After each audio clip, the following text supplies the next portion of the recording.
முதல் வாசகம் சபையுரையாளர் நூலிலிருந்து வாசகம். அதிகாரம் 1 இறைவசனங்கள் 2 மற்றும் அதிகாரம் 2 இறைவசனங்கள் 21 23 முடிய. வீண், முற்றிலும் வீண் என்கிறார் சபையுரையாளர். வீண், முற்றிலும் வீண், எல்லாமே வீண். ஏனெனில் ஞானத்தோடும் அறிவாற்றலோடும் திறமையோடும் ஒருவர் உழைக்கிறார். உழைத்து சேர்த்த சொத்தை அதற்காக உழைக்காதவருக்கு விட்டு செல்கிறார். அவரது உழைப்பும் வீணே. இது பெரிய அநீதி. உலகில் அவர் செய்த எல்லா முயற்சிக்காகவும் வகுத்த செயல் திட்டங்களுக்காகவும் அவருக்கு கிடைக்கும் பயன் என்ன? வாழ்நாள் எல்லாம் அவருக்கு துன்பம், வேலையில் தொந்தரவு, இரவிலும் அவரது மனதிற்கு அமைதி இல்லை. எல்லாம் வீணே. இது ஆண்டவரின் அருள்வாக்கு. இறைவா, உமக்கு நன்றி. இரண்டாம் வாசகம். புனித பவுல் கொலோசையருக்கு எழுதிய திருமுகத்திலிருந்து வாசகம். அதிகாரம் 3 இறைவசனங்கள் 1-5 மற்றும் 9-11 முடிய. நீங்கள் கிறிஸ்துவோடு உயிர் பெற்று எழுந்தவர்களானால் மேலுலகு சார்ந்தவற்றை நாடுங்கள்.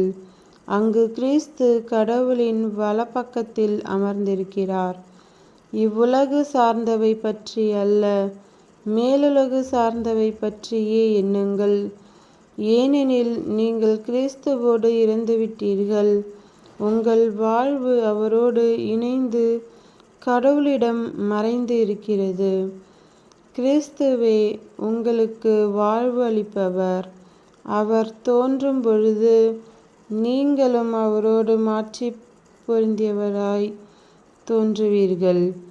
ஆகவே உலகப் போக்கிலான உங்கள் இயல்புக்குரிய பரத்தைமை, ஒழுக்கக்கேடு, கட்டுக்கடங்காத பாலுணர்வு, தீய நாட்டம், சிலை வழிபாடான பேராசை ஆகியவற்றை ஒழித்துவிடுங்கள்.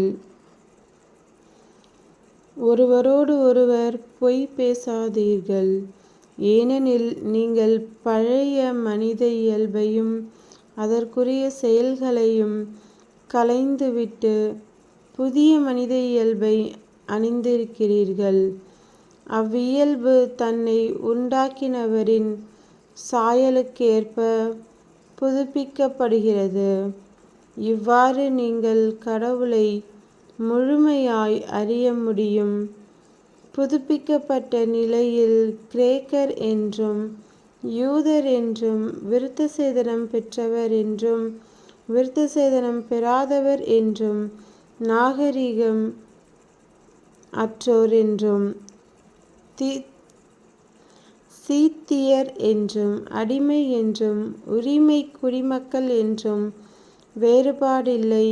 கிறிஸ்துவே அனைவருள்ளும் அனைத்துமாயிருப்பார். இது ஆண்டவரின் அருள்வாக்கு. இறைவா, உமக்கு நன்றி. நற்செய்தி வாசகம். புனித லூக்கா எழுதிய நற்செய்தியிலிருந்து வாசகம். அதிகாரம் 12 இறைவசனங்கள் 13-21 முடிய. கூட்டத்தில் இருந்து ஒருவர் இயேசுவிடம், போதகரே, சொத்தை என்னோடு பங்கிட்டு கொள்ளுமாறு என் சகோதரருக்குச் சொல்லும் என்றார். அவர் அந்த ஆளை நோக்கி, என்னை உங்களுக்கு நடுவராகவோ பாகம் பிரிப்பவராகவோ அமர்த்தியவர் யார் என்று கேட்டார்.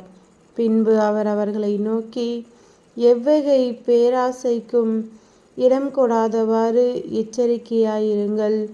மிகுதியான உடைமைகளை கொண்டிருப்பதால் ஒருவருக்கு வாழ்வு வந்துவிடாது என்றார்.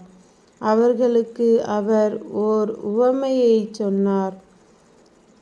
செல்வனாயிருந்த ஒருவனுடைய நிலம் நன்றாய் விளைந்தது. அவன், நான் என்ன செய்வேன்? என் விளை பொருட்களை சேர்த்து வைக்க இடமில்லையே என்று எண்ணினான். ஒன்று செய்வேன், என் களஞ்சியங்களை இடித்து இன்னும் பெரிதாக கட்டுவேன். அங்கு என் தானியத்தையும் பொருள்களையும் சேர்த்து வைப்பேன். பின்பு என் நெஞ்சமே, உனக்கு பல்லாண்டுகளுக்கு வேண்டிய பல வகை பொருட்கள் வைக்கப்பட்டுள்ளன. நீ ஓய்வெடு, உண்டு குடித்து மகிழ்ச்சியில் திளைத்திடு எனச் சொல்வேன் என்று தனக்குள் கூறிக்கொண்டான்.